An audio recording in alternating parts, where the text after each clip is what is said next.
do it again. Right, so the recording's going. All right. Jacob, opening joke? All right. So, because we've been watching Bad Batch, I was trying to catch up on my the Clone Wars viewings, I should say. And I was trying to figure out where I was in the show because I've been watching it chronologically instead of the release order. And it turns out there's a conspiracy about the length. How many episodes total are in the Clone Wars? And I'm saying it's a conspiracy because I thought I was halfway there at episode number 50-something, and it turns out the halfway point is 66 episodes. Nice. Mephisto confirmed.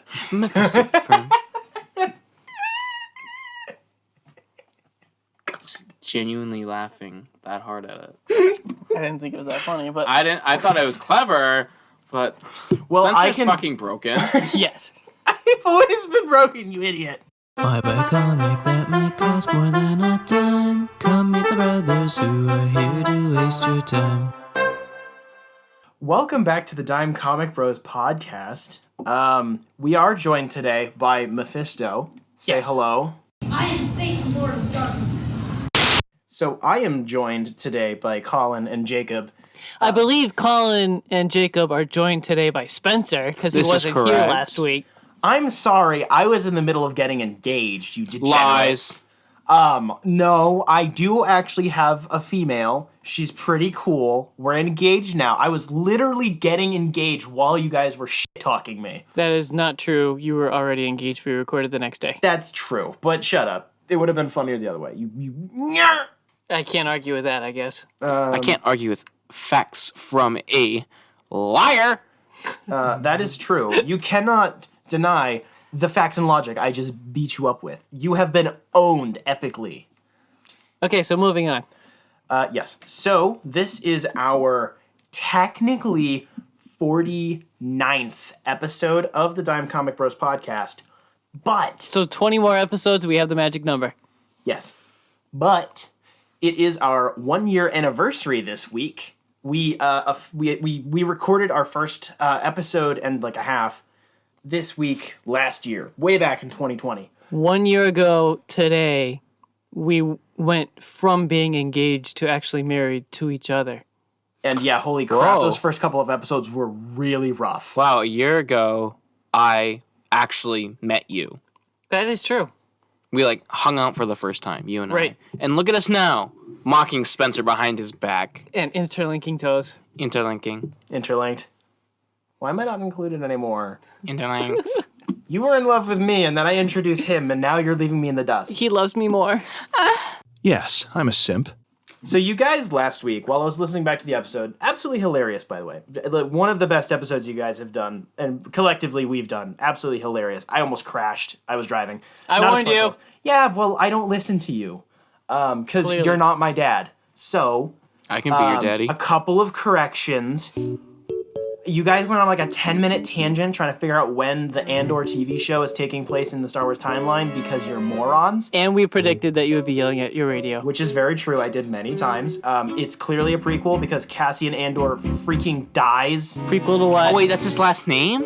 Yes, thought it was Cassian a Andor planet. dies at the end of Rogue One. He I- gets okay. blowed up. So the reason why I got confused was I thought Andor was a planet, and I No. totally forgot, and I just didn't want to research. And so I was like, I Colin, don't you know. never want to research? You don't even That's look a fat lie, and you know it. Don't bullshit. You're going to argue about buying you for a corn chip, aren't you? No. Okay, so the other thing, one of the other things was that Colin said that a Rex versus Cody showdown in Bad Batch would be awesome. I agree. And also, I'm pretty sure that that fits into the lore. I think that could work. And that would be absolutely flipping sweet. So, that's a compliment. Thanks, Daddy. I don't know if you know how to take those, but I know Up you the know how to take ass. some. Yeah. And then Jacob, I'm really disappointed you didn't edit the Owen Wilson wow. It was too easy. It was too easy. When Everybody do you knows object to what we taking were cheap doing. jokes? No. I have to have some class. I make ass jokes all the time, but I need to make up for it with some class, and including the Owen Wilson wow. After we're wowing for 30 seconds straight, everybody knows what we're doing. It's fine. Okay, and then last point is you guys opened it up with a review of me. No arguments there, 100% right.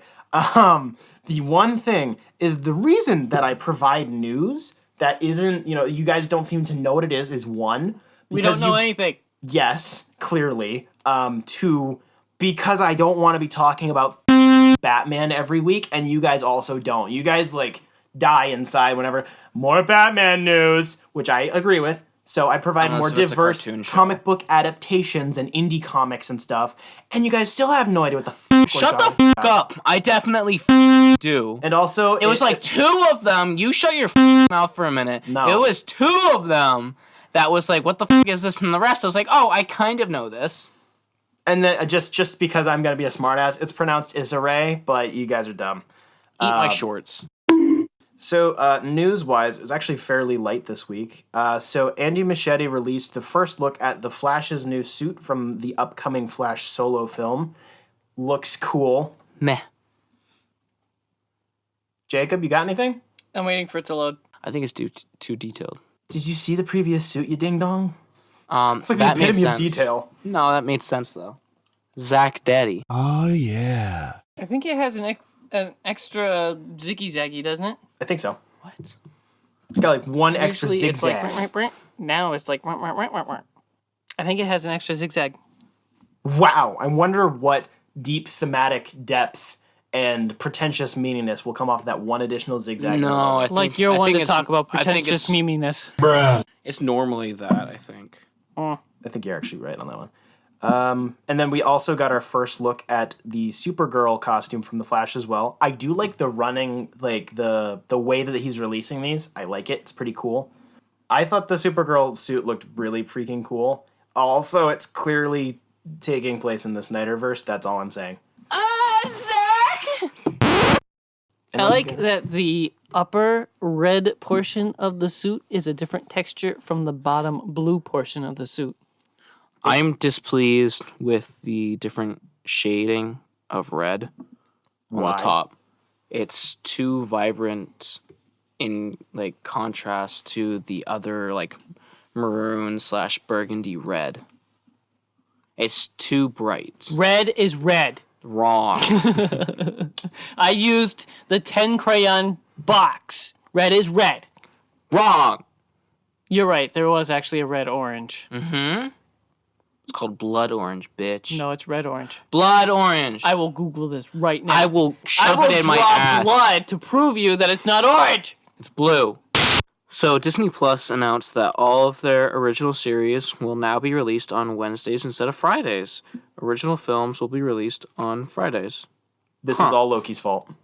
This makes my job easier because I would usually forget to watch the show on Friday, and then I would have to watch it in bed Saturday morning before I get up and come over here to record the new episode. I would last minute cram. So having it on a Wednesday makes me happy because it gives me most of the week to forget to watch it and then cram on Saturday morning. Nice. Colin still watches it by the time we get here, so we watch the episode again when Colin's witnessing it for the first time. Titans Season 3 teaser was dropped, revealing the first 3 episodes will debut August 12th. I didn't see the teaser, actually. Watch it! I don't care. I've seen the pilot. We'll watch. A little bit excited because I saw Joker stuff, but After complaining about having too much Joker stuff. Well, I mean, I like live action Joker. It's different from just seeing drawn Joker. I guess that's kind of fair. I probably gonna watch this. It's probably gonna be roughly equivalent to the stuff before. I would not call it a guilty pleasure at this point, because I still have a burning hatred for the show. But potential for the storyline they're running to, obviously being mostly under the Red Hood type stuff. There's potential there, and considering it's being produced by HBO Max now instead of DC Universe, I think with a budget boost as well, Maybe the dialogue and editing and writing and dialogue and directing will be better.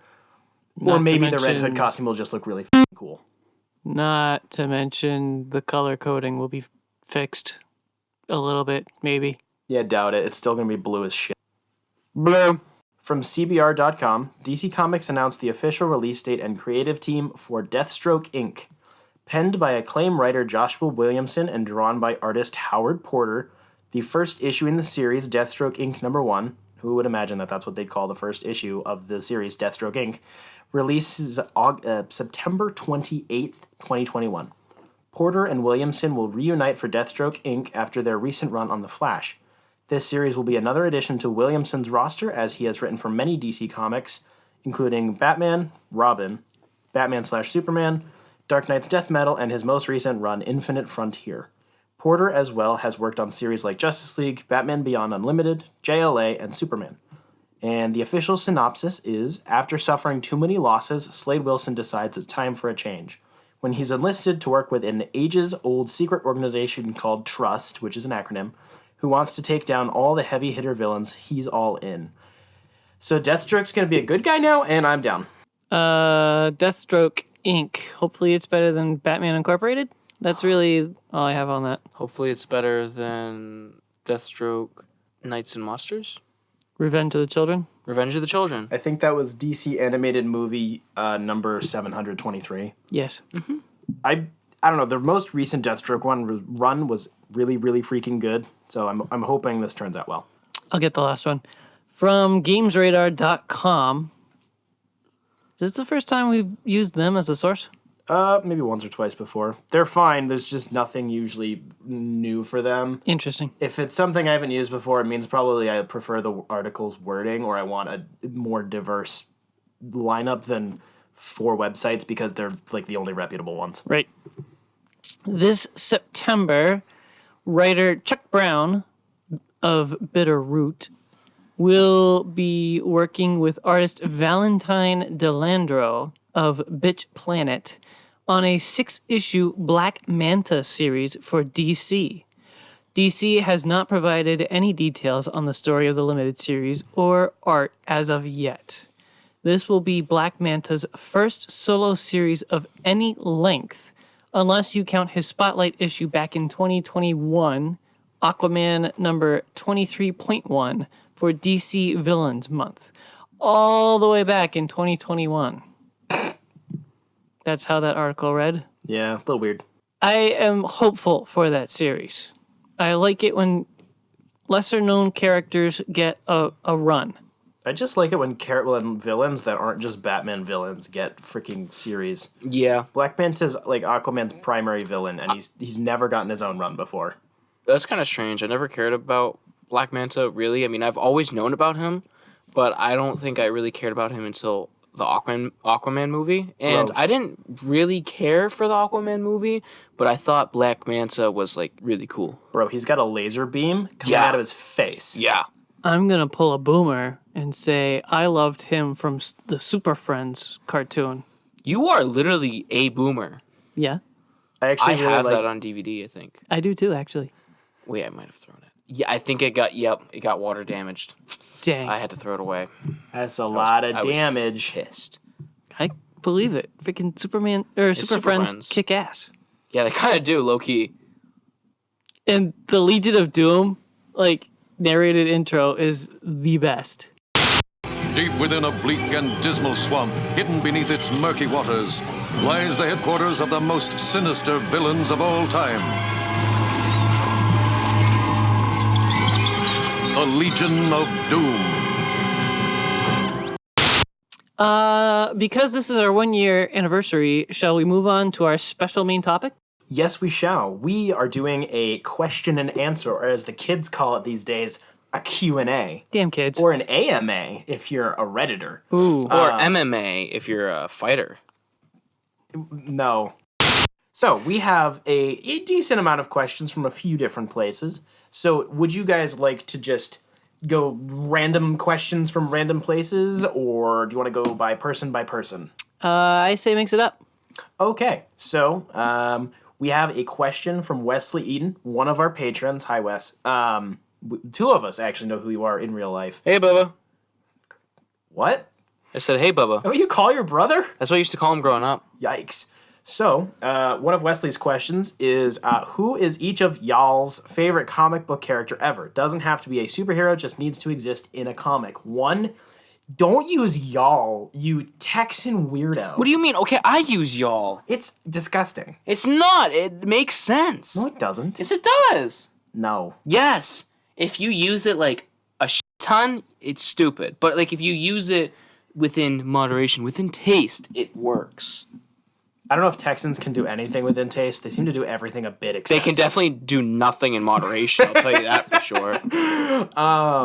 Jacob, do you want to take this one first? I do want to take this one. Ooh. Can you repeat the question again, though, so I have the specifics? Who is each of y'all's favorite comic book character ever? Doesn't have to be a All right. superhero, just needs to exist in a comic. So, I have two that are really close to each other. And I'm going to say that I like both of them better in the comics. And this will be Daredevil and the Punisher. I always feel like both of their motives and emotions don't translate well to the silver screen. I think it's just way better reading them in comic form. Wait. Are you bad-mouthing the Daredevil TV show right now? No, I am saying it. He enjoys. Usually, the comic books describe their motives and emotions better. I am not saying the show is bad by any means, but I'm saying you understand his Catholicism and his angst and his emotions better. So I agree and disagree with you about that point because I can see where you're coming from. I don't think it does it better. I think it is easier to understand because you are given the information in written word rather than through emotions and actions between characters within the dialogue and scenes. I think those 2 points agree with each other. That's just a matter of it's one's implicit in like the media. You kind of have to look for it or like squint or whatever. Versus the comic will just tell you because they're usually in first person. Mm-hmm. So that's you guys agree. There is no disagreement there. No, there is. You dweebs are just using different there terms. is. That's usually what I do. You. Punisher almost always comes across as, Wolverine. let's say, terrorist in the movies and shows, whereas the comics explain his motives way better, usually. He's not just running around killing people. There's a reason for it. I like it when he has an Iron Man suit. Okay, that one was pretty cool. I don't think I saw that. I need to see this. You need to see that. Iron Man or Iron Patriot it's- suit? It's Because that would be cool. both. It's like War Machine, really. Yeah. Basically. Yeah, all right. So, Colin, favorite comic character? And it can't be the one. Yeah, don't that. I was going to say... None of the cheap shots. Hellboy. That's a No. cheap shot. It's not really, but... Okay, considering how much we've covered Hellboy, have clearly defined our love of Hellboy, and like the DC Trinity and like the MCU Marvel Trinity of characters, those are kind of excluded from this because that's just cheap. Who's the So, MCU give me- trilogy? So that would be Thor, Captain America, and Iron Man. Yeah. Spider-Man you'd have to. None of the big ones are lame. That's so difficult. Okay. My favorite comic book... Because there's a lot of them. Okay, you did two. I'm going to use two. That's fine. I'm going to use two. So, my favorite comic book characters are probably Moon Knight from like the first 6 issues, probably the second one and third one, because they're all 3 of them are really good, like from the Warren Ellis run. And I'm going to say Guts from Berserk. It's a manga, but manga is That just counts. Japanese No, comic. that counts. Yeah, that counts. So, I really enjoy Moon Knight because of the balance of like him fighting in the spiritual realm and in the physical realm, and how originally he was like this Capes Crusader type of character, but he like donned 3 different forms of his Moon Knight identity. One as just a concerned citizen, so that he wouldn't get in trouble, or basically he wouldn't have to deal with cop trouble. And then he's got like that superhero one. And then there was the third, which was him donning his spiritual armor. And it's hard to go into more detail because I haven't read it in a while, but I really enjoyed him for those reasons. And then Guts from Berserk, mainly just because of how ridiculously raging and like angsty and Berserk Guts is. He said it. In the comics, he's just killing everything, killing like basically gods, like apostles of gods. And I just like when storylines have like these really like fake deities or whatever, and like the main character kills them. It's just fun. Nice. So I'm gonna definitely get more than one because it's a little tricky. Yeah.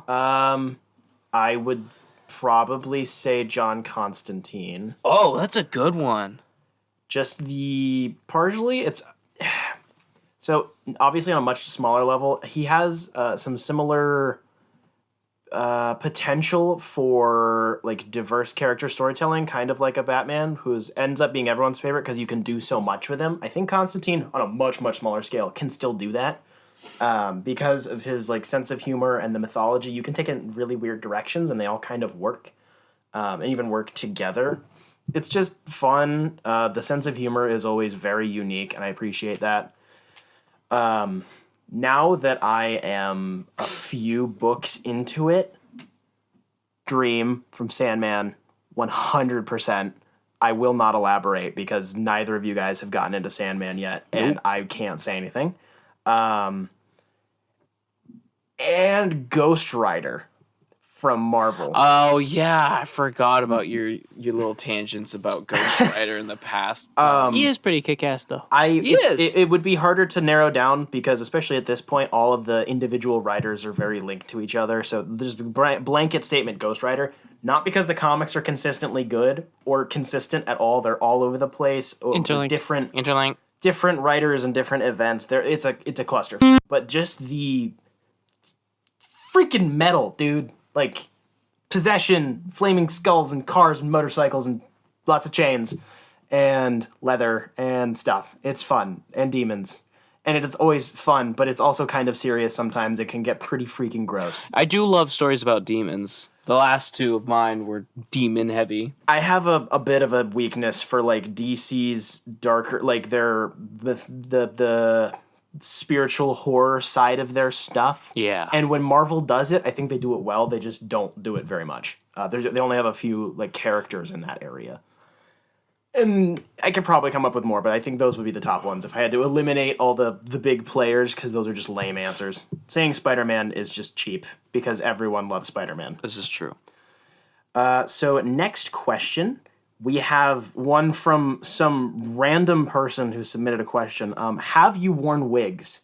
No. Jacob, have you worn a wig before? I've actually worn a fake beard before. Ooh. Because I was playing Moses, but that's pretty much it. I don't really need to use a wig though. My hair's long enough. That's fair. I have. But I'm down to wear a wig. Wow. Absolutely. I have worn multiple wigs, actually. Not because I'm bald or because I like changing my hair, but a couple of different costumes I've done. I have definitely worn a bit of a cringy Joker wig when I was 14. Yeah, I know. Right, you were a Joker kid, weren't you? Not for very long, thankfully. I got out of that pretty quickly, thankfully. There's a channel on YouTube that is quickly becoming one of my favorite YouTube channels. And they wear a wig, like a different wig, every single episode, and it's kind of cool. It confused me to begin with, but I like it. It's interesting. Jacob is referencing Casually Comics, who we would absolutely love to collaborate with if she ever watches any of our content. Would 100% be down. Please come on our show. Please come down to our level and grace us with your time. Don't. Don't what? Don't give me hope.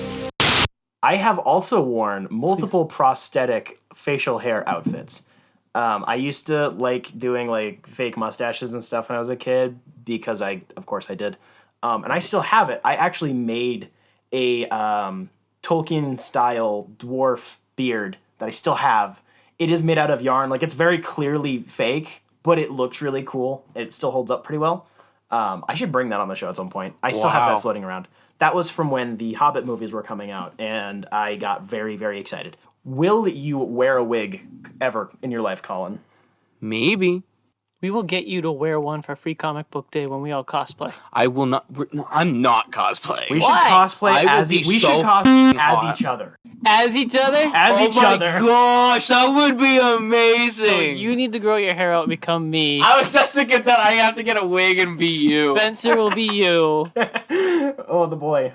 That'll be And fun. I'll Dude, be you're just gonna wear Spencer. shorts and like. I just need to stick my axe out a lot more and wear glasses. So we have a question from Jeff Lawrence. Jeff is also another one of our patrons. What is everyone's Star Wars movie rankings from worst to best? 2 hours later. So do you guys want me to take this one first? Yes. All right, so read your list from worst to best. Rise of Skywalker, Attack of the Clones, Phantom Menace, Revenge of the Sith, Solo, Rogue One, Force Awakens, Last Jedi, Return of the Jedi, Star Wars, Empire Strikes Back. Even though this may contradict what I did say prior, this is with full cognitive appearance. I can't word. Cognitive function. This is with full. I obviously don't. I guess with full cognitive function, it is worst to best 9, 2, 1, 7, Solo, Rogue, 8, 6, 4, 5, and then 3 is my favorite. 3 is my top one. Is my number one. That's crazy, dude. You and I started off really close. Mine worst to best is 9, 1, 7, 8, 2, 6, Solo, 3, Rogue, 5, 4. We have very different lists. Yes, we We do. agree on certain parts of it. Like, Colin and I clearly agree on, like, Last Jedi being good and Rise of Skywalker being garbage. But Jacob also agrees with Rise of Skywalker being garbage, but also doesn't like Last Jedi. We all like New Hope and Empire Strikes Back pretty high up. Where did you have Force Awakens? Force Awakens is number 5. It's right in the middle. Wow. All right, I guess that's fair. Force Awakens is like, it's number 8. It's number 8. Okay, so how I had it set up was what I visually enjoyed the most. And That's whack. visually enjoyed the most, and content-wise, because I thought 3 was like the best growing up, and I still think it's like the best. 4 is awesome. Memes. So like when I watch 4, 5, and 6, I get this special feeling in my tummy. That's what we all get. But like 3 just makes me like, I don't know how to explain the feeling. Even when I watched it for the first time, I could tell the CGI for the final fight on Mustafar was jank. I still thought it was great. Yeesh. I didn't think it was. It's not that jank though. It is. It's not that jank. 3 is like the best out of all of them with like CG. Well, yeah, with CGI added.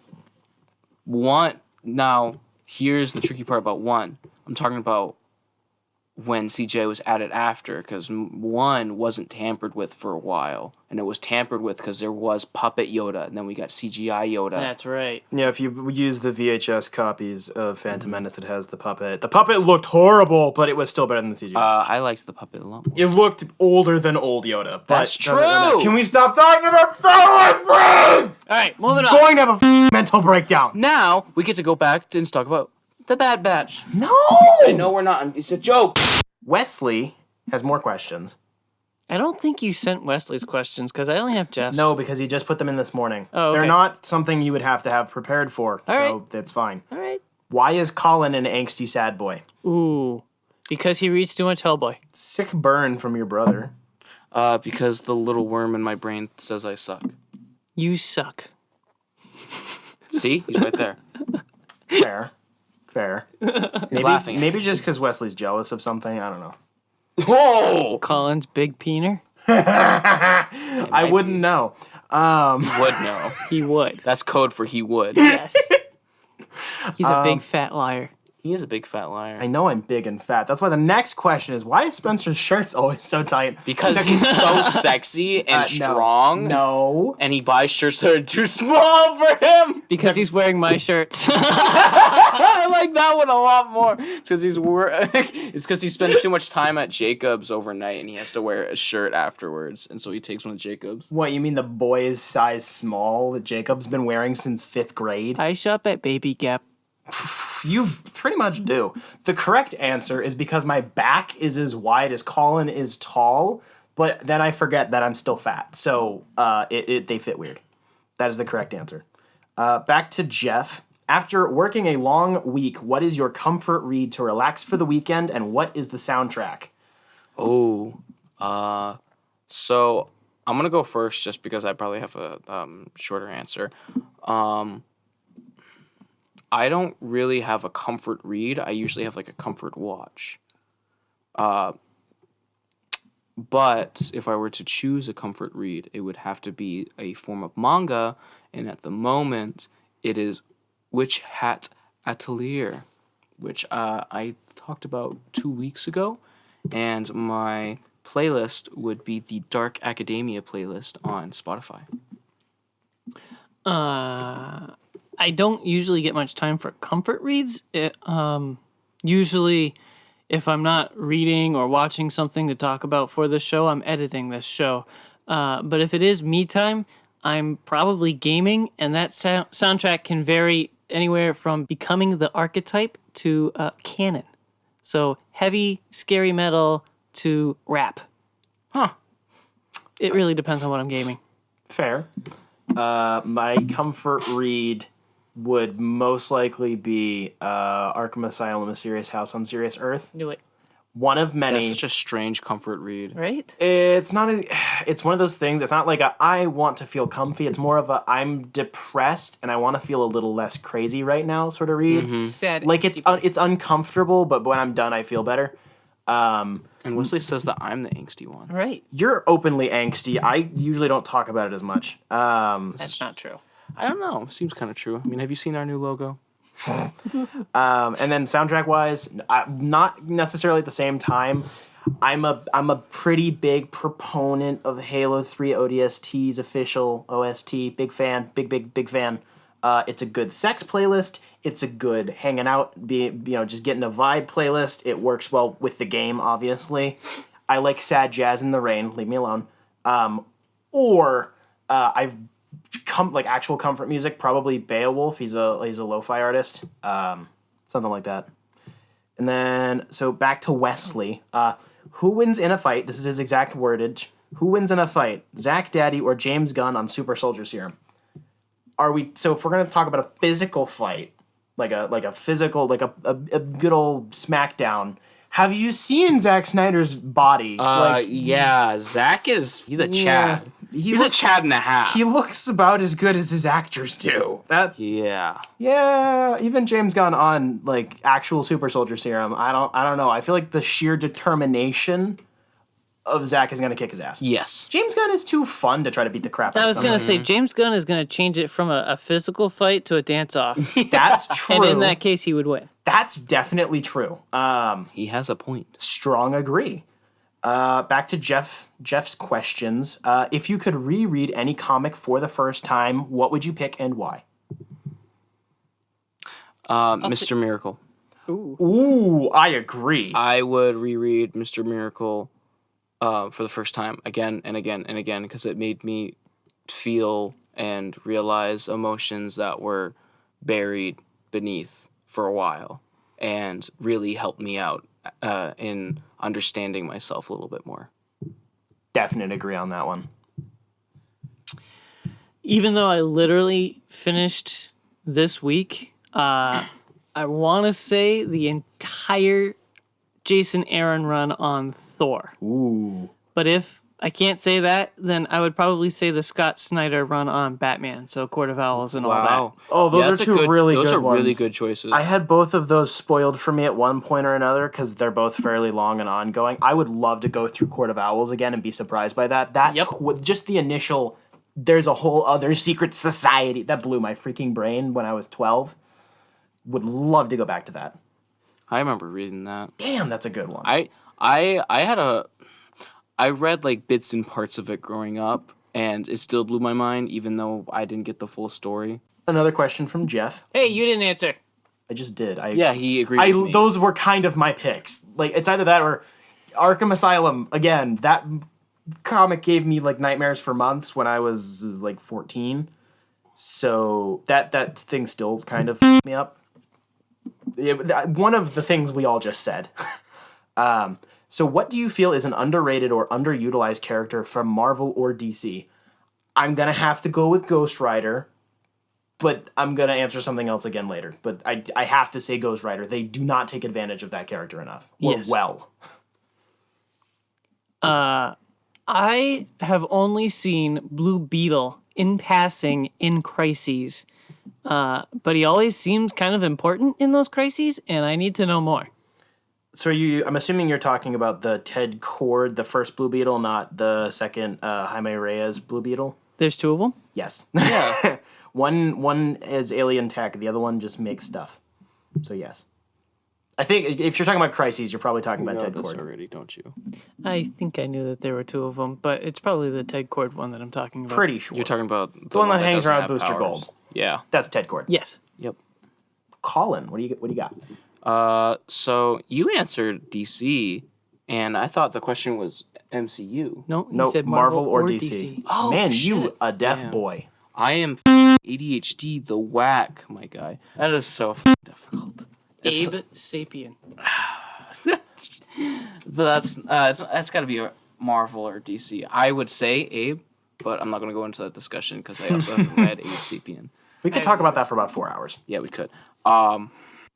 It feels like Mr. Miracle's an underutilized one. He's like a newfound love for me. I know that like he's important in some like older comics and stuff, Right. but like I haven't really seen much of him Same thing. in anything new. He makes appearances in crises, but I don't even know if he talks in a bunch of them. He's just like, after this comic, I want more. Yeah. I want more of that world. Mr. Miracle does have an ongoing series right now, by the way. He does? Yep. Fuck me. It's different. It's not the Tom King's run. It's very different. But still, it is- Mr. Miracle, I need it. I've Your heard ass over some. to Jetpack and buy every single every single issue. I want to. And then my other answer, Tim Drake Robin.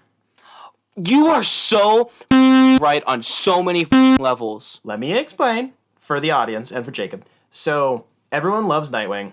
Nightwing is great. Nightwing has had some rough periods lately with all the Rick Grayson stuff, but Dick Grayson is a classic. Everyone loves Nightwing. Red Hood fluctuates in terms of quality. Everyone finds him interesting and angsty, and the 14-year-old boys love him. And then, we have even like Stephanie Brown and Carrie Kelly get their spotlights every once in a while. Stephanie Brown is a Batgirl right now, which I think is pretty cool. Barbara Gordon is freaking awesome and has been forever. Everyone loves Babs. Tim, I think, is the best Robin, for one. I think I've discussed this before, not because he's inherently the most interesting, but because he is Batman's perfect partner. Not because he's the best son, or because he's Batman's literal son, like Damian, who's really cool now and is getting his own series and all sorts of fun stuff there, but because Tim sought out Batman on his own because he wanted to be his Robin. He is the better detective. He's the best detective out of all the Robins. He's arguably better than Batman. Ra's al Ghul respects him. He's had multiple proper romantic relationships that have been serious, not just Nightwing around type stuff. Tim is an adult. He's mature. He's smart. He can outwit all of the rest of the Bat family, including Batman sometimes. And basically since I would say Grant Morrison's run on Batman area. So when Batman died and went missing for a while, Tim was really well used then. Since then, very little. Little bit here and there. The Red Robin character is kind of cool now. I don't mind it. He does not get enough spotlight. I thought he was a lot cooler when he had the basically bat cowl without that. Yeah, I like that logo. I like that Red Robin suit way better than any of the other This versions. is the New Earth, by the way, for people who can't see my phone right now. I need to read that. I have mixed feelings on the different Red Robin outfits, to be fair, but like just Tim Drake, I don't care if you call Tim him Drake as Robin in general. or Red Robin, solo series with Batman, without Batman, I think he's the most intricate character with the most amount of potential they refuse to dive into because he has less mass market appeal. I will die on this hill. Moving on to the next question before I piss myself. I agree with you entirely. Just so you Nice. know. Just for the record. I feel appreciated. This is a fun one. Favorite and underrated ships, so relationships, within the same universe. So DC ships, Marvel ships, MCU ships, Star Wars ships. I'm going to jump on this one. I think Wonder Bat, yes, for sure. I do think Batcat is fun, but Wonder Bat is spicy. Like, Clark Kent and Lois Lane is classic. It's always wholesome. They're very fun characters. Clark Kent and Lois Lane is boring. They do missionary all the time. That's pretty much it. Says the Virgin. So I actually agree with you, Jacob, except for when it comes to the Snyderverse. I think that's like the only good version. Oh, All right, that's fair. that's fair. I think that's a very good example. He just of that. sideways agreed with me after roasting me. No. But He agreed with me. Yeah, I agreed with. who agreed with me? No, I Partially. agreed with his final point that it's like a better example of it. What is it with people and not liking these normal, healthy adult relationships? What is it with people and wanting abusive, sketchy stuff? Like, Batcat's fun. Selina's a all the time. She continuously pushes Bruce to do stupid things. That's not a healthy I relationship for don't the like most part. Batcat at all. Like, it's gotten better over I the only years. said it to piss you off and it worked. Anakin and Padme forever. I will die on that hill. That's kind of all I got, to be honest. We're a bunch of dudes. We don't usually do shippings. I have been pondering this all week.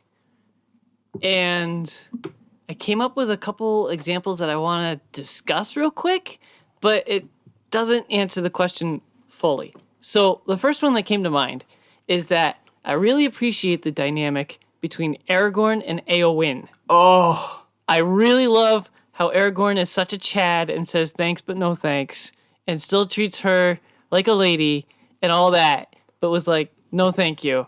Like, it doesn't seem like that happens often in fictional stories. true. I usually don't really care. Like, comic book characters always give lip service to other characters, but they hardly ever get hitched. They all- give lip service. It hardly ever means anything. That's definitely So- true. I want to talk about Daredevil being a slut. Yeah, it's true. That's pretty much it. That's all I had on that point. Colin, you have anyone? Yep, I'm trying to get their names up because I haven't read Headlopper in a while. I was going to say, if you say Mr. Miracle and Big Bertha, Well, no, that's a given. Yeah, that's almost cheating. Mr. Miracle. I had It two is. actual answers. I was gonna save my real answers to be last because, of course, I am. but yeah, I don't like Batcat. I don't like Joker Harley. Oh no, I Come don't like... There's a bunch I don't like. on. I agree. And then everything else is like, I don't care, really. That is definitely understandable. I feel like this question was intentionally meant to throw us off because this is not something we usually discuss or care about. Yeah. Like, back to Daredevil, I guess. I kind of like him and Black Widow. That's fair, actually. I don't like him and Elektra Oh no. for the Hell same no. reason I don't like Batcat. Yeah. Yeah. But Matt Murdock is a slut and doesn't deserve Black Widow. Whew, it's true. I don't mind Widow and Hawkeye. That's kind I- of cool. I kind of appreciate the platonic version of that. Yeah. Not just because that's what the MCU did, but like I appreciate the They're just friends. yeah, like obviously that fluctuates in different continuities and whatever, Right. but I appreciate when it's like a good friendly working relationship. Yeah. I find those to be underappreciated. And not like overly flirty. Yeah. Yeah. So the characters are Norgal and Zania From what? from Headlopper. So Headlopper, I think I reviewed it a while back, is about a barbarian who carries around the head of a witch who's still alive, and he meets Xana in between the Headlopper's first 2 trade comics, and they have a mutual respect for each other and fall in love during their battle in the Crimson Tower, and she shortly dies after they defeat the big bad of that tower. And it's a simple relationship, but there's not much dialogue between them, but how Andrew, the writer / artist of Headlopper, drew the scenes between them, just their like emotions, like how they emoted towards each other, I really liked. And seeing her die and seeing how Norgal reacted, or like how he went about that situation afterwards into the 3rd book, really drove it home for me about how much I liked their relationship. It's simple, but it's something that's outside the norm of DC and Marvel, you know? Yeah. I'm definitely looking forward to when we get to Headlopper a bit later this year. That's going to be fun. Headlopper 4 will be out soon. Oh, Yep. I thought of another one. Ooh. Spidey and Gwen Stacy. Yes. Oh, yes! But preface, not main canon Gwen Stacy, she kind of sucks. Gwen Stacy in Spectacular Spider-Man, mega ship. Nerd, Yes. the nerd girl is always better. MJ is a bit overdone. Like, she's fine, and sometimes she's really cool, but But she's Plan B. it's funny because she is the rebound girl, but like that's what they stuck with, I guess. Oh, It's very weird. What about Kid Flash and Artemis from Young Justice? That though, That's a that good was really one. good. That's actually, I changed my answer out. That one is like probably my favorite. I forgot about that. That was very heartwarming and unexpected. And it was nice because it was like that dorky teenage love, and then it actually went somewhere. That was nice. And then he had to die. I think of it's course really funny that this is the question that we spent the most amount of serious time on. So my actual serious answers, Mr. Miracle and Big Bertha from Oh, Yeah. man. I love them. Called it. yeah. Go back a few episodes when Colin and I talked about Mr. Miracle. They splooged about it.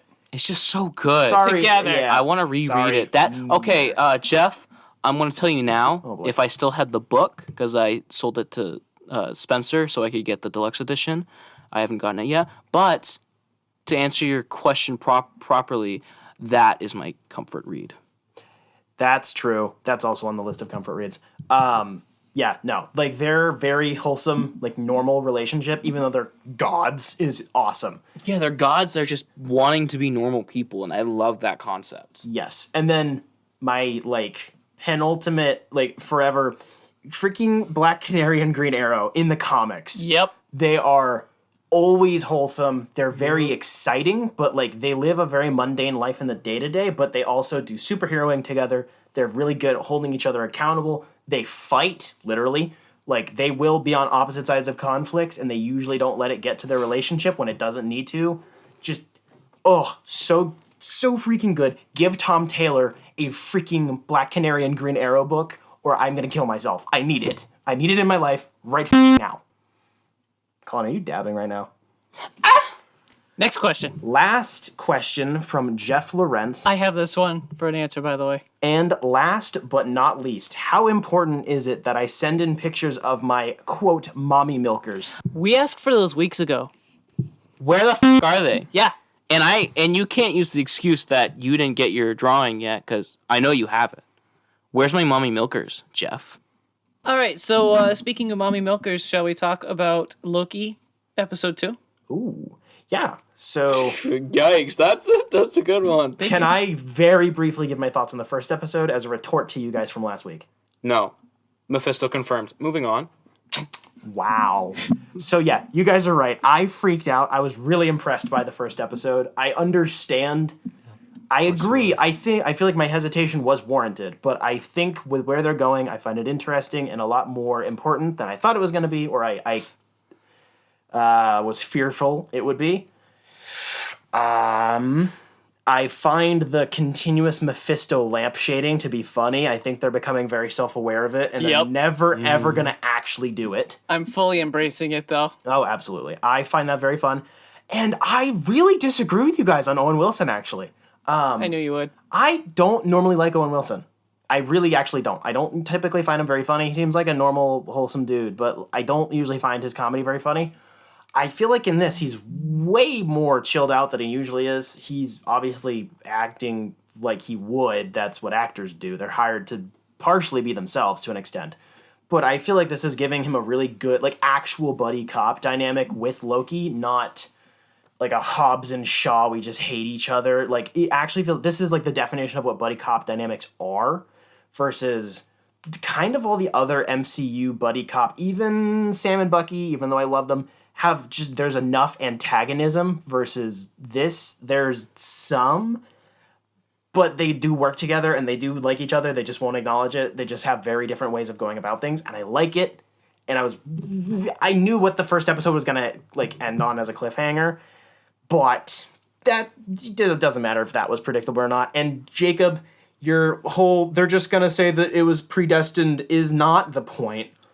What actually I'm fairly confident is going on with the timeline shenanigans is obviously just like where the second episode goes, essentially. But It's just a group of Calvinists taking over the world. stop. So basically, the episode that we recorded last week, he's just gonna shit on every opinion I had and agree with Colin. No, because I think you guys are really missing the point of what Loki is doing in terms of timeline stuff. The point is that not we can change all of our excuses for timelines. The point is we, the fans, mostly me, the people who are really obsessive over the canon details, what fits exactly where, we are the TVA. We are the people behind the curtain who are going, no, it has to be like this, and it doesn't fit there. You can't have that. You can't have a multiverse. And I appreciate it, because that's a slap in the face to me as a fan who's going, I can respect that you don't want to do what I want you to do. It's them going, this shouldn't all have to be super close together in, a sacred timeline. It can split off into different areas that don't always make sense, and that's okay. And if it's not for some people, that's fine. But that's where they're going. I really appreciated that as like a piece of like meta commentary. The only takeaway I got from that is that Spencer likes to be slapped in the face. Ooh, that's true. And then based off of that, and then that leads into episode 2, I think the timekeepers are either A, it's just Kang is all three, or they are the Wizard of Oz. They're the man behind the curtain. They don't actually do anything. It's all a lie. One of two answers. I think it's Wizard. So, actually going into episode 2, someone talk about it. I like how you're saying wizard instead of time lizard. Time lizards. That was a really good joke. I almost fell asleep towards the middle of like the second episode. I'm not really intrigued by this because I don't really care about Loki. And then they start doing sad hour with Loki, and I'm like, why am I intrigued by the sad hour? And then I'm like, okay, I guess I'm back on. I had a really hard time paying attention to this episode. Really? I don't remember what happened. Like, it was time jumping adventures, right, with Loki and Owen Wilson, but I don't remember anything important really happening. They found out that the Loki was hiding in apocalypses because anything that happens before apocalypses doesn't show up as changing a multiverse, because no matter what, the apocalypse is going to happen. That's true. I do remember that, and that was the very end good. of the episode where the whole timeline gets bombed. That's kind of big, dude. That's awesome. They're just going to go backwards and fix it again. No, there's a lot. Shut up. That is I'm fairly confident that is them literally saying this is like the start of where all these other like shows that we have right now and in the future with all, hints of multiverse things. That's the catalyst, because this show takes place entirely outside of the timeline. Like, even on Disney Plus, it acknowledges it when it has Marvel Cinematic Universe in chronological order. This show isn't in it because it takes place entirely outside of like actual time and space. So this happened, and they, Loki, the female Loki, bombed like, was it 17 different spots in the timeline all over the place over like thousands of years. This show is in the quantum realm.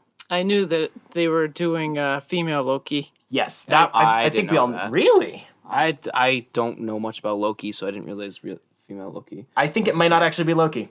I think it might be Enchantress, because she usually has... Because, she's usually green and does magic, and she usually does more possession things. The Loki, she said, don't call me Loki, which could just be like being a butthurt or whatever, that happens. But in the comics, I don't remember when exactly, Enchantress was essentially tricked into thinking she had powers and like she was special and Asgardian and whatever. It was actually deceitful by Loki. So I feel like it might be like there's another twist on top of it. For somewhere, something, there's another twist. And usually Lady Loki, whenever she pops up, is dark-haired. This one's blonde. You know who else is blonde and wears green? Enchantress. The most basic things that people like kind of set up as visual cues. I was going to say Colin. Oh my gosh. If it has... I'm not blonde! It's you! I do wear green, though. If it has an Agatha Harkness hair and an Agatha Harkness pin, it's probably an Agatha Harkness, is all I'm saying.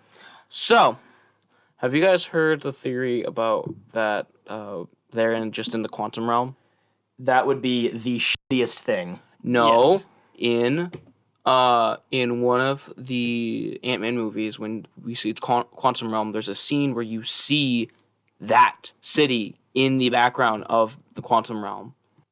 But what relevance does that have to anything? What would that mean? Does that make sense how they're time traveling and stuff like that? And also it's just where they are. Like, it's just, I don't know. Thanks for popping my bubble, buddy. It just, for the sake of like, where are they, I guess. So I have to say, opening up the episode with Holding Out for a Hero was incredibly based, red-pilled, and poggers. That is all I have to say on that.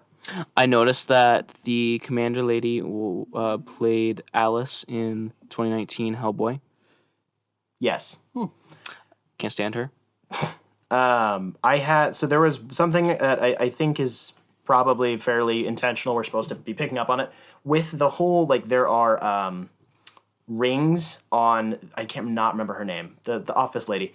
When Mobius goes into her office, there are like rings on the table from drinks, and she's like, hey, use a coaster. He's like, but there are already rings. And she's like, yeah, they're from you idiot. But I don't remember putting those there. Do we think that what I'm thinking is that the Timekeepers didn't actually make any of these people, like, we're told in the propaganda. I think that is interlinked with the fact that that Mobius is really attached to things from the 90s by like the soda he drinks, which is the jet ski and other things. I think that these are people that they've abducted for whatever reason, and they have to like continuously mind wipe them. Hence why Mobius is like, well, time runs differently here. Obviously it does, but he's clearly been through a hell of a lot more than he remembers. Seemingly. That part bugged me because there was no ice in his drink, so it wouldn't be leaving rings anyway. That's true. He doesn't have to use a coaster. That's fair. I really feel like they're going with some sort of a bigger reveal that Loki is like Lady Loki, the she Loki is like kind of actually right in some extent, with the fact that like the Timekeepers are wrong.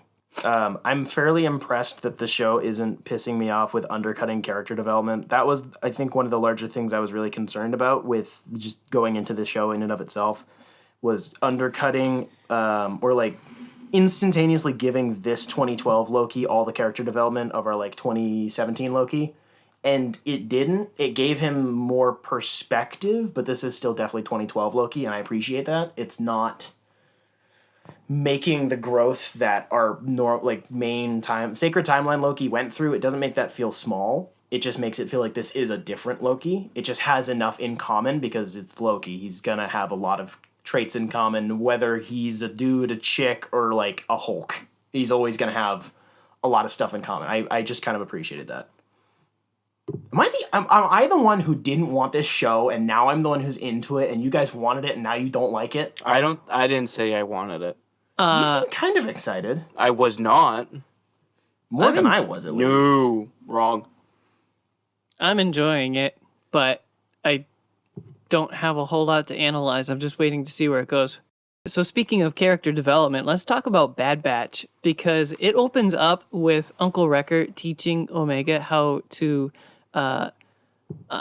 disarm a bomb.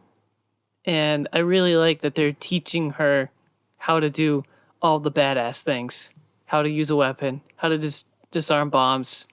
Yeah, they're really making her like a part of the team instead of just like a straggler. Yeah. They're like making her quote unquote useful, but just really more of just including her rather than just making her useful. She's part of the band. She's not just the sixth wheel. Yes. Yes. Yeah, so something that it was relevant to both last week and then this week, I love the fact that we're on Braca, just tying it into Fallen Order. It makes sense, and the Scrappers look really cool with their orange and blue ponchos. Mm-hmm. I was thinking about Cal Kestis. I was like, oh, we're going to see him? And I'm like, no, that's so dumb. This is like right after episode 3. Yeah. He's like 9 or something. So, but basically. This episode looks really good. It doesn't have more of a diverse color lighting palette, so it's harder to tell. But just the wide vistas that we get towards the beginning and like the going through all the tunnels and stuff, like the smoke and particle effects look so freaking good. I really hate Crosshair. Like, he annoys the living shit out of me. I was going to say that you called it, though, and said we haven't seen him for a while. He's going to come back soon and have a big showdown. So you nailed that one. Yes, sir. Yep. Then we were also, I think all of us past couple of episodes have been like, hey, where are we going? Where's the plot? And then this is like very clearly the middle of this is the middle of the season. This is the middle of the arc where everything goes bad and Child gets kidnapped. Yep. So that's cool. Plot's happening. Child always gets kidnapped. I liked that Cad Bane showed up. I didn't like the fan service-y showdown. Really? It just felt forced. How? That's what he does every time he shows up. He does a showdown. Okay, well, remember that I'm only 55 episodes into the Clone Wars. Then why would you call it fan service? Because there were other people from the Bad Batch around, and it was just suddenly everybody faded away, and there was a showdown, a gunslinging showdown. I don't know, man. I think you just hate Westerns. That's not true. I watched Firefly 3 times. Ugh. Pew pew. It's nice. It's just nice to see Cad Bane again. I like the fact that it's something I've definitely bitched about is like Star Wars feels really small when they keep using the same characters. I feel like having a select amount of bounty hunters feels right. It does. Like there's like 12 to 20 that we know of that aren't like dead. And there's a bunch of like the better ones like Cad Bane or a Singh was until she died. Boba Fett later, like all that sort of stuff. I like that that feels right. Mm-hmm. Like there's only this certain amount of people in this part of the galaxy that would take those sorts of jobs. Even though the galaxy's big, there's lots of stuff going on. That feels like a good common element to use without making everything feel too connected. I really like that Omega got to use her bow, and she kicked ass with it. That was really nice. Also, rip Crosshair's body. Boy got roasted. Oh, yeah. Very dude, toasty. That was rough. I actually, like, Crosshair was probably my favorite in when we first were introduced to them in season 7. Really? Yeah, because I always liked the sniper characters. I always felt like he was kind of set up to be the asshole. I don't think so. While rewatching it, their voices, so the voice actor actually gave them voices in this show, more so than season 7, because they had little difference, but sometimes they would just sound exactly the same. And so Crosshair didn't sound that annoying, and now in this show, I was like, oh my word, what happened? He sounds so annoying. Well, he's a nasally little git. Yeah. Big fan. So, Spencer, since you had a week off, what have you been doing on your own? So I am obviously only allowed one topic. I'm going to kind of cheat. I've had these ones on my back burner for a little while. I'm going to smush them all into one as quickly as I can. I read the first 3 volumes of the current ongoing Batman run by James Tynion IV.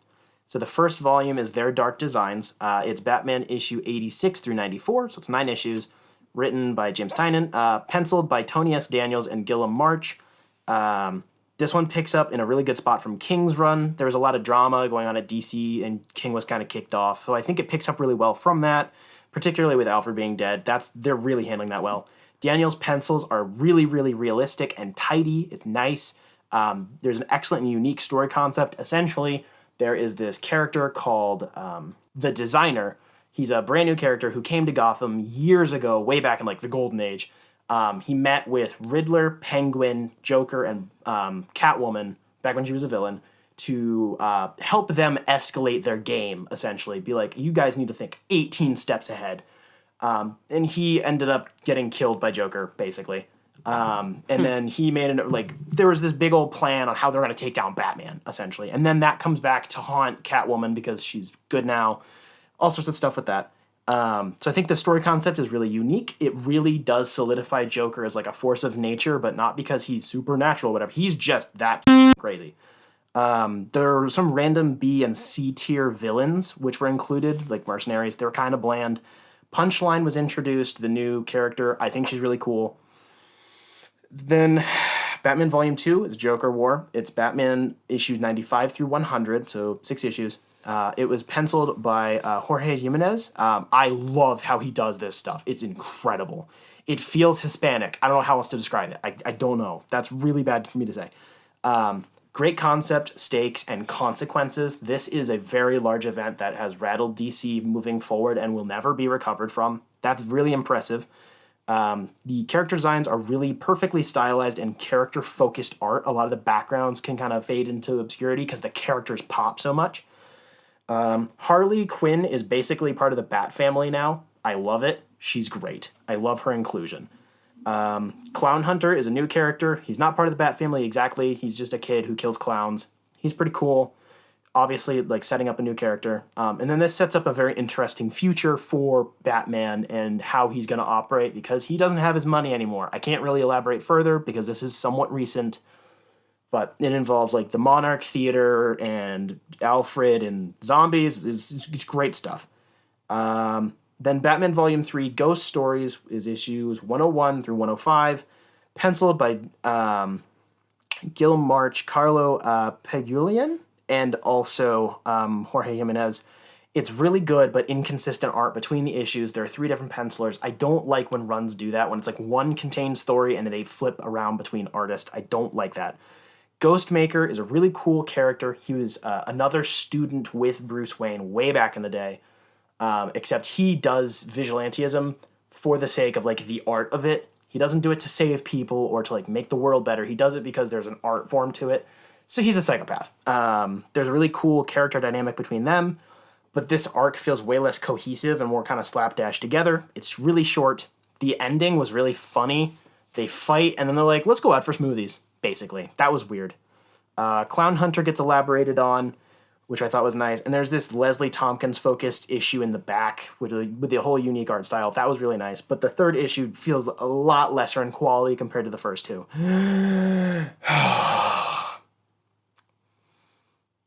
They're kind of expensive because they come in hardcovers, but I think they're all worth the money. Just Volume 3 less than the other ones.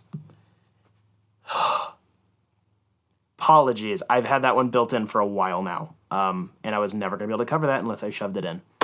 Current ongoing Batman run is really good. I would say nearly the same quality as Scott Snyder, just very different.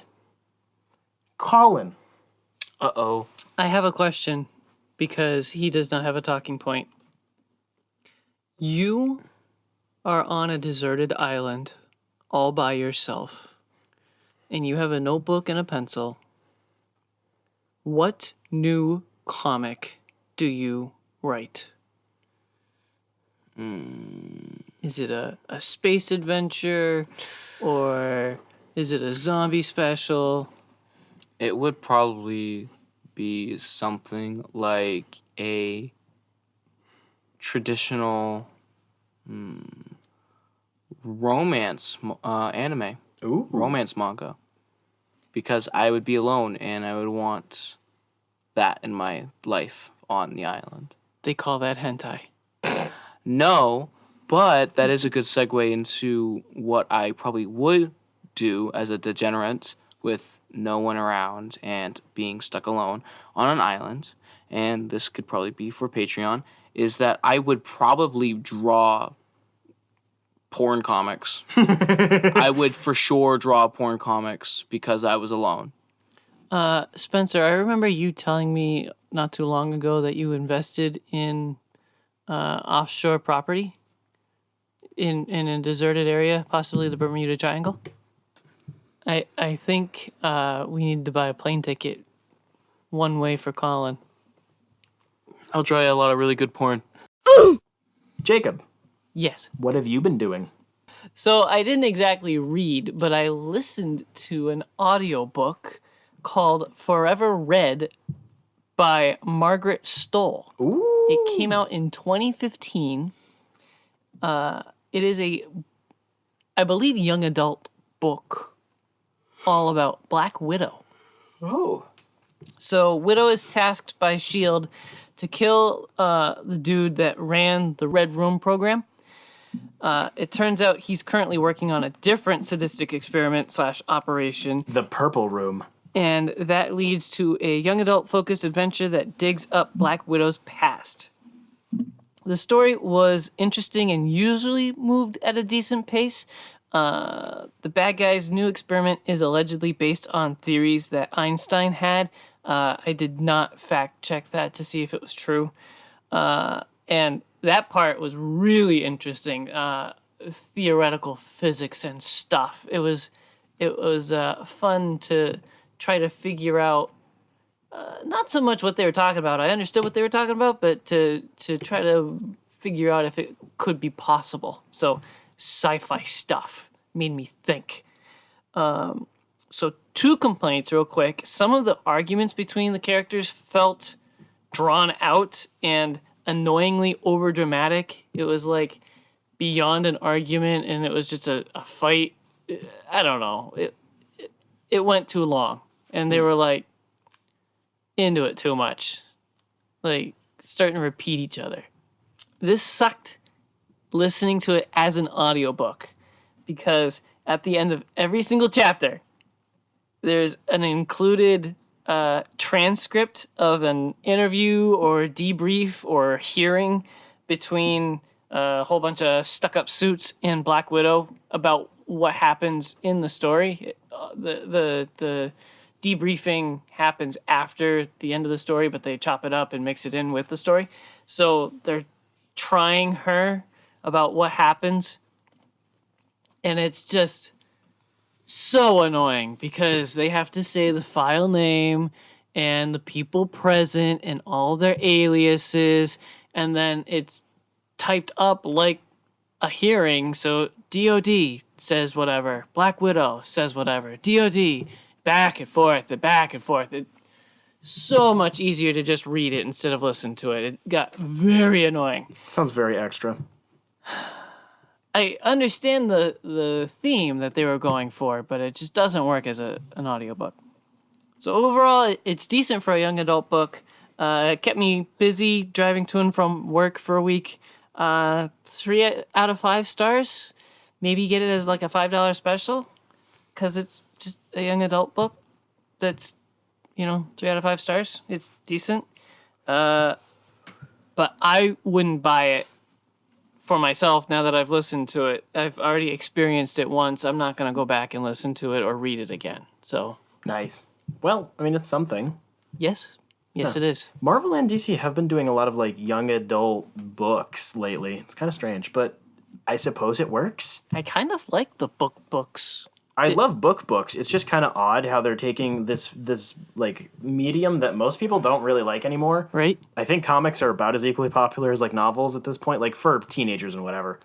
And they're making them into books. That's just kind of strange. It is. Isn't the argument that people don't read anymore and that comic books are like taking over or whatever the hell? Right. It's weird. That is the end of our show this week, though. Yeah, that is the end. So next week we will be discussing The Dark Knight Returns, the graphic novel again. Anyone who's been listening for a while will most likely remember that was our second episode of the Dime Comic Bros podcast way back a year ago. But we felt like we did not do it good enough justice in terms of audio quality, discussion, and so on. Well, we were still trying to figure out how the format was going to work, and we want to do it over again and do a bit of a better job. It is The Dark Knight Returns Remastered Edition. Remixed, chopped, and screwed, one might say. Yes. So that will be episode 1 of season 2 of the Dime Comic Bros podcast, which is pretty crazy to think about, that we've done all of that in a year. We've gone through a lot of stuff. So that's pretty flippin' sweet. If you want to help us continue to make more content and maybe get to season 3 of the Dime Comic Bros podcast, feel free to support us on Patreon. It does keep the lights on, as Jacob and Colin are in the closet right now. They do need a light. Jacob is a boomer and puts notes in an actual notebook. I will be selling it at the end of season 3. Oh, that'd be sweet. So if you want to head over there, we do have a bunch of different tiers for different levels of support. If you want to, get your name shouted out at the end of every episode, get some art commissions done by Colin, stuff like that. They're really, really appreciated, but we understand if you can't. Obviously, the point here is that we pass around books between ourselves a lot so we can save money because we're all broke.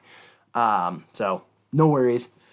You can also email us at dimecomicbros@gmail.com if you have any memes, random stuff.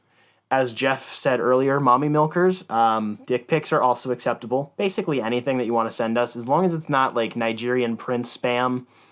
That's about it. Just don't send us that because that'll never end. I've been actually talking to a Nigerian prince recently. Are you going to give him those iTunes gift cards? No, actually, he wanted Dogecoin. Oh. I was talking to a Nigerian priest recently, actually. Oh, really? Mm-hmm.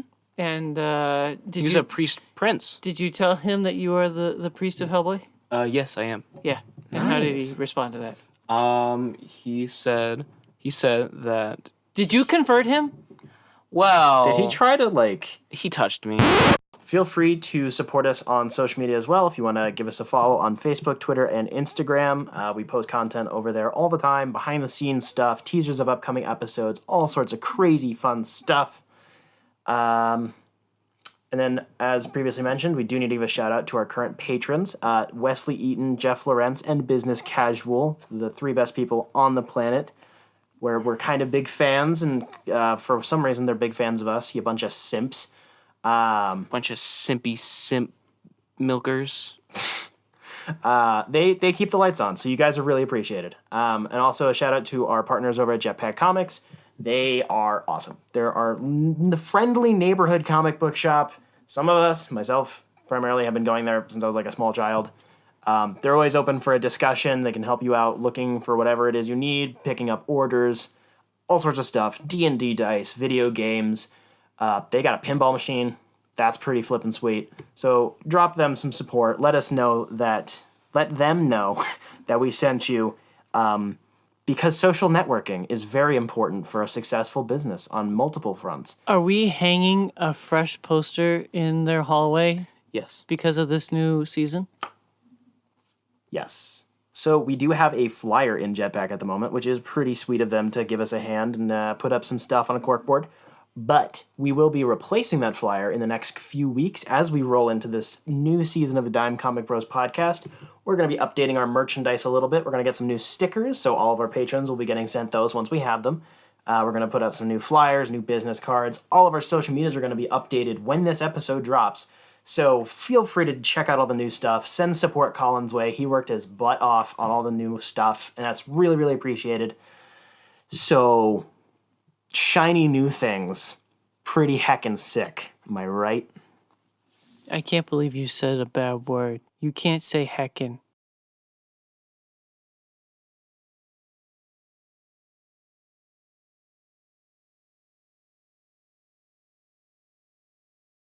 Schedules make me happy.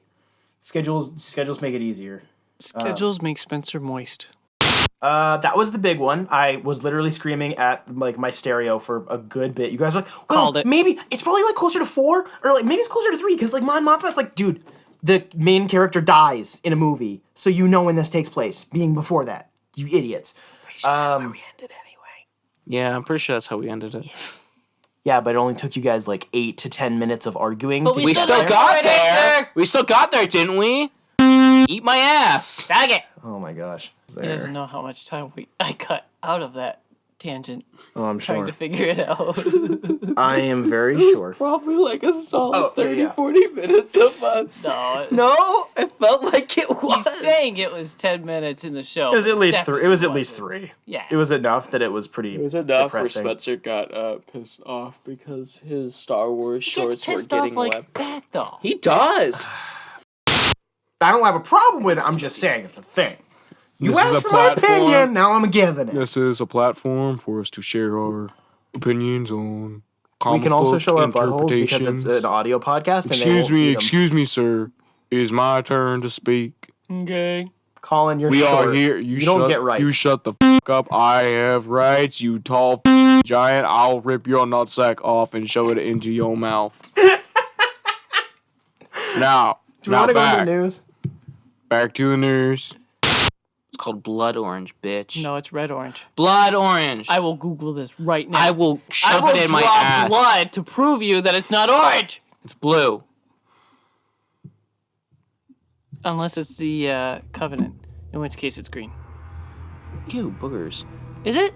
Or is it blue? I think it changed, actually. It depends on which species. A lot of it's purple. Elites can have green. Brutes are mostly like blackish purple. Grunts are very purple. Jackals are also purple. The shading changes per game. Nailed it. Bro, my arms are bigger than your thighs. That's not saying much. Actually, I have really big thighs. For your size, I, yes. I hide them well, but it's kind of disgusting. When I sit on the toilet, they don't just touch each other. They, like, flab into each other. That's how human bodies work. I bike a lot, though. Yeah, but I like having a thigh gap, and it's gone. That's not. You're joking, right? Yes. Okay, good. I just need to stick my ass out a lot more and wear glasses. Stick your ass out? What do you mean? You got a fatter ass than me, fat ass. Not proportionally. Of course it's bigger than... I'm like 6 inches taller than you. Top 10 is really hard. Did we do a top 10? It's 11. Okay, that's what I thought. Oh, so I didn't even add Rogue in there, did I? I didn't have 7 Oh in my there. gosh, this whole segment is useless. Confused. I just got myself confused. I almost fell asleep while watching the second episode. I'm not Colin, really... can you speak up, please? I kind of fell asleep towards the second episode. You heard it here first, folks. Sometimes terrorism is correct. That doesn't even fit the definition of terrorism. Okay, whatever.